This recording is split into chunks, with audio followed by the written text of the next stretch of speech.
guuldarro diblomaasiyadeed oo weyn ayaa soo wajahay Turkiga iyo Soomaaliya oo heshiis ku ahaa ka hortagga aqoonsiga Somaliland. waxaana cadaynaysa war qoraal oo uu Turkigu soo saaray taasi oo u muuqanaysa inuu mowqifkiisii bedelay. haddaba halkee ayuu wiiqanka diblomaasiyadeed ka yimi maxayse tahay xogta sirdoon ee uu helay taasi oo muujinaysa in ka badan 4 wadan inay Somaliland aqoonsanayaan toddobaadada fooda inagu soo haya. Israa'iil oo si xun uga adkaatay Turkiga loolankii diblomaasiyadeed ee geeska ayaynu warbixinteenan ku falaqaynaynaa. wasaaradda arrimaha dibadda ee waddanka Turkiga ayaa soo saartay war qoraal ah oo muujinaya in go'aankeedii iyo mowqifkeedii ay Soomaaliya ku garab taagnayd sanadihii ugu dambeeyay kagana soo horjeeday aqoonsiga Somaliland wax badan iska bedeleen. warkan qoraalka ah ayaa lagu sheegay in Turkigu uu garowsan yahay dadaalada iyo guulaha ay gaadhay Somaliland 35 sanadood ee ugu dambeysay taasi oo lagu xusay doorashooyinka dimuqraadiyadda nabadgelyada iyo xasilloonida iyo dawladnimada ka hana qaatay. waxaase warqadda lagu sheegay Turkigu hadda inaanu doonaynin xiriir toos ah oo diblomaasiyadeed inuu la yeesho Somaliland.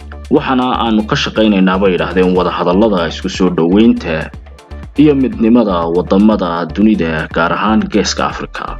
iyadoo aan Soomaaliya waraaqdaasi meel laba lagaga xusinin ayaa waxa uu ku dheeraaday wasiirka arrimaha dibadda ee Turkiga Hakan Fidan jamhuuriyadda Somaliland goobta istiraatiijiga ah ee ay ku taalo iyo sida tacabka dadka reer Somaliland ay soo sameeyeen aan u ahayn mid la dafiri karo.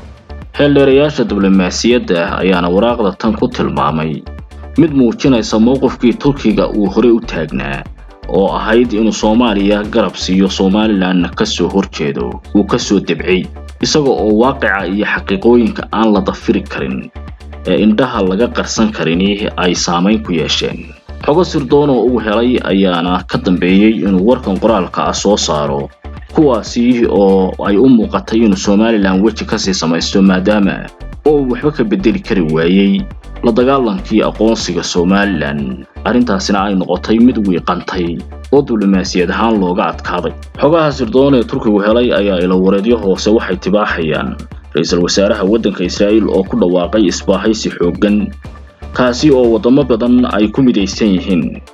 wadamadaasi ayaa ku kala yaala bariga dhexe, Afrika iyo qaaradaha kale ee adduunka, iyadoo oo tallaabooyinka la isu baahaysanayana ay koob ka tahay sidii ay Somaliland u heli lahayd wadamo kale oo soo raaca go'aankii Israa'iil.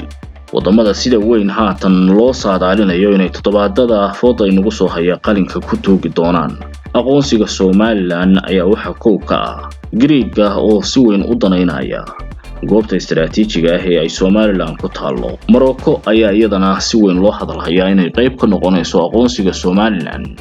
Hindiya iyo Ethiopia ayaa iyaguna kacdoonkan aan meel laba kaga hari karin.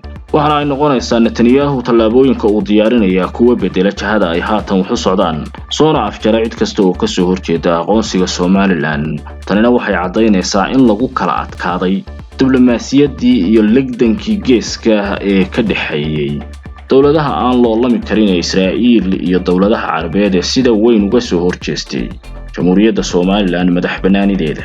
xogahan diblomaasiyadeed ee sirdoon ee Turkigu helay oo aan ka farxinin Soomaaliya iyo dawladihii ku garab taagnaa in la dhawaabo aqoonsiga jamhuuriyadda Somaliland ayaa noqonaya kuwa soo afjara ciyaartii diblomaasiyadeed ee in muddo ah soo socotay taasi oo lagu kala calaf qaaday.